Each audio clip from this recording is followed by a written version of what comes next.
অনেকে হচ্ছে ভিনেগার আমার কাছ থেকে নিতে চান একটু টেস্ট করার জন্য।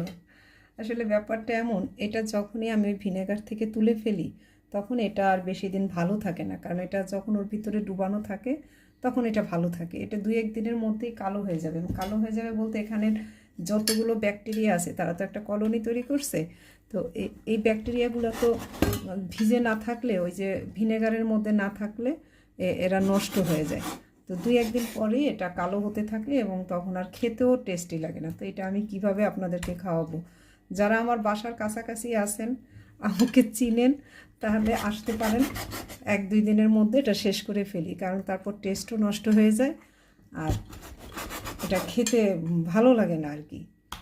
এই জন্য আমি বেশিরভাগ সময় কী করি, যেদিন উঠে সেদিন আমি স্কুলে নিয়ে যাই। স্কুলে নিয়ে গিয়ে আমার সব কলিগরা, স্কুলে আরও কলিগদের বাচ্চারা, ওরা এটা খুব পছন্দ করে। সবাই মিলে এটা একসাথে খেয়ে ফেলি। আর এটা কাটাও একটু কষ্ট, তাই টুকরা টুকরা করে কুটছি আর কি। এগুলো সব কেটে নিয়েছি। এবার এই কাচের বাটিটার মধ্যে আমি এটা রেখে দেব। যদিও এটা 1 দিনেই 2 দিনেই তিতির শেষ করে ফেলবে। একটু ভিনেগার দিয়ে রাখলে না হলে এটা ভালো থাকবে না, এটা নষ্ট হয়ে যাবে। এইভাবে ফ্রিজে রেখে দেবো। আজ খাবে, কালকে খাবে, আমি একটু খাবো, শেষ হয়ে যাবে।